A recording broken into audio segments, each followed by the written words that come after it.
Okay. Clicking into settings. So a lot of the settings are going to be set by our deal desk team ahead of your go live. So there really is not going to be a need for you and your team to go in here and make any adjustments.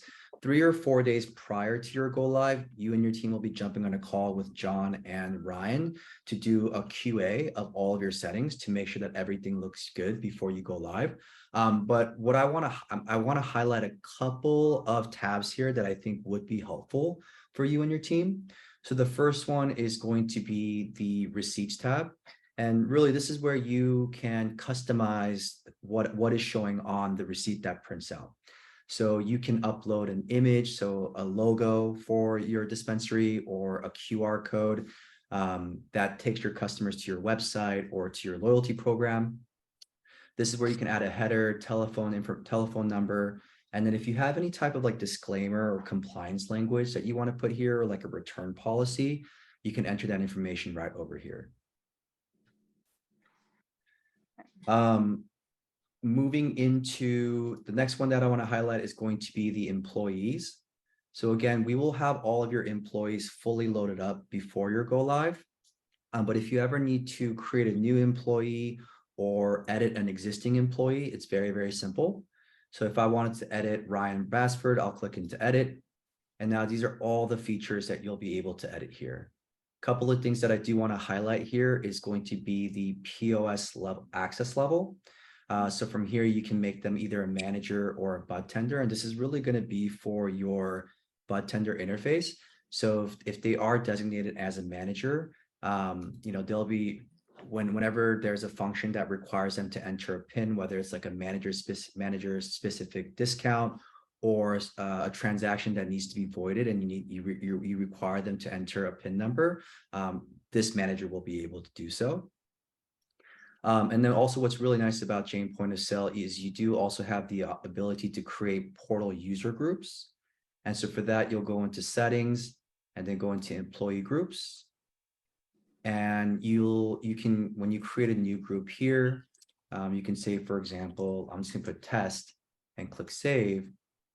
And you can really give provision them access to every inch of your dashboard, right? So do they have access to your reporting, but not just reporting, but which reports they have access to?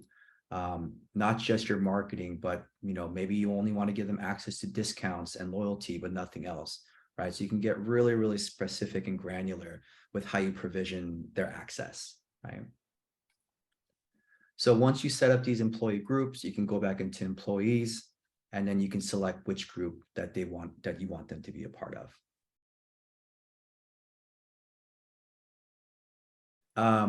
Next, we'll go into your inventory settings.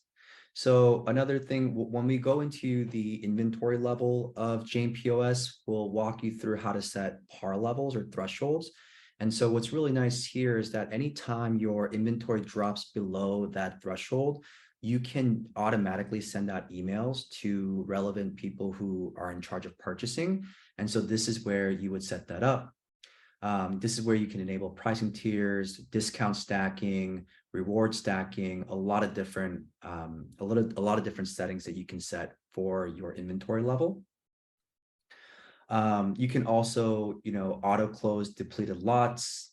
What's really nice about this setting as well is that since you do have multiple locations, if you share the same product details, you do have the ability to share product details across multiple locations.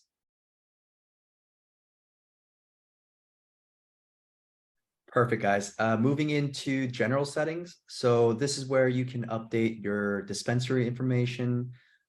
This is where you can also select your payment options as well. You also can require manager pins for a lot of the functionalities.